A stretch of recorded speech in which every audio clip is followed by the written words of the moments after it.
everything began to change. The money came in, and number two, the husband got a new girlfriend. Now you can see the natural tension that would exist as you have a disabled wife and now you have a new girlfriend, and the money came in. And the husband went back on everything that he had promised the parents, that he would love and take care of his wife, their daughter, for the rest of his life. And he now decided that really Terri wouldn't want to live like this, and he took the money dedicated for Terri's care and used that to hire lawyers to advocate that she should die.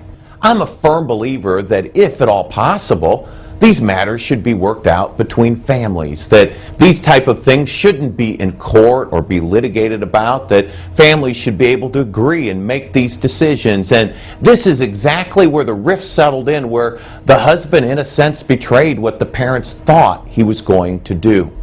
This case worked its way through the courts, and in the year 2000 a judge basically looked at it and said, well, this is what the husband wants, let's go ahead and allow it. Now you say, Mr. Gibbs, how could a judge do that? Tragically, in this case, this particular judge never went to see Terri Schiavo. Never one time looked at her, never had her in a wheelchair brought to the courtroom, never appointed an independent lawyer for her. So here, Terri Schiavo's case, her life and her death are done before a judge almost in a vacuum. She wasn't even present. That was upheld on appeal, and in the year 2003, Terri was set to die. That's when I met Bob and Mary Schindler. I remember when they walked into my office for the first time, and it was late at night, and as they began to explain what was happening, I realized with our team of attorneys that it was fairly bleak. Their case had been lost, had been upheld on appeal, and things didn't look good for them. And I remember talking with Bob Schindler, and what he said to me, it still rings in my ears today. He said, David, would you do whatever you can to help save my girl? And then he said, number two, if they end up killing her, will you make sure everybody knows what happened? That night I said, Bob, let's not focus on number two, let's focus on number one. And we did watch some incredible things happen as many people rallied and attempted to save the life of Terri Schiavo. The governor and the Florida legislature would pass what became known as Terri's Law, and that law would keep Terri Schiavo alive for the last few years of her life. As this law was passed and we thought that indeed Terri Schiavo's life was spared, the Florida Supreme Court came back and said, no, the governor cannot do this, the legislature cannot do it, and Terri's life was in jeopardy once again.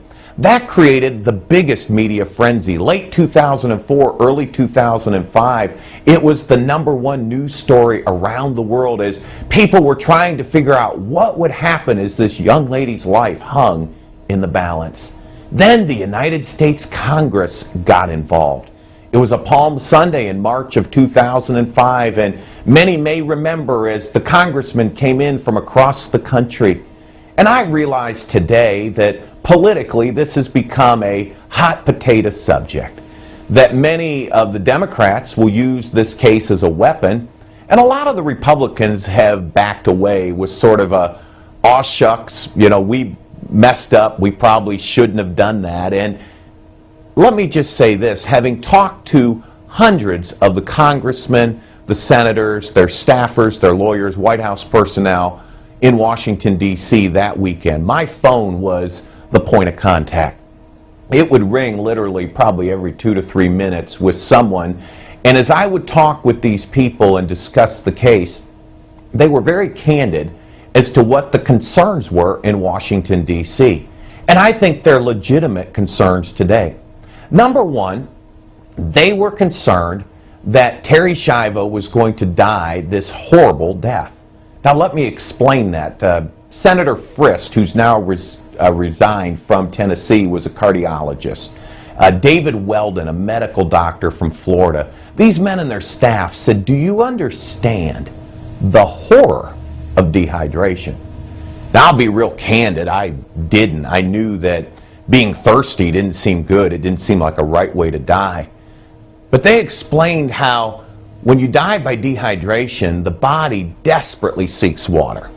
Generally 7 to 10 days when it's dried the skin and all the internal organs, and they realize no more water is coming.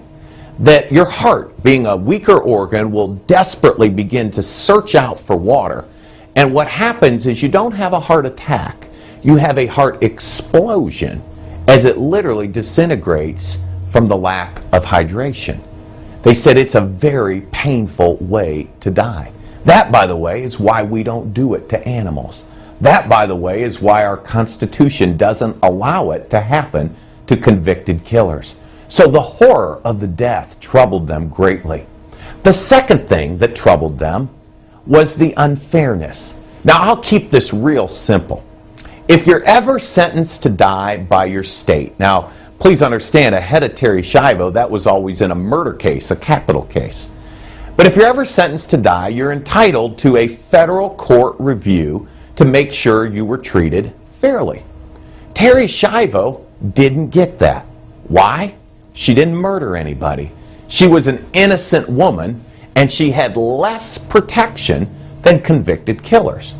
What the congressman said, and I agree with them, is that's unfair. Why would we protect them more than this disabled woman?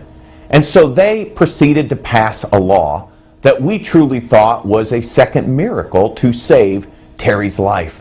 We were in federal court, and this case will set a record in American history. The American Bar Association told me it's the only case in American history that went to the United States Supreme Court and back twice in 10 days. It moved very quickly.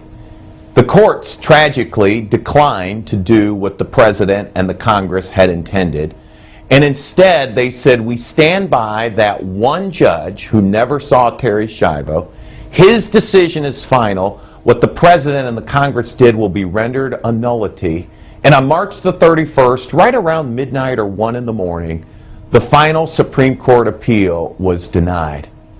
March the 31st, around 9:05 in the morning, Terri Schiavo, just a few short hours after her final appeal was denied, would step into eternity.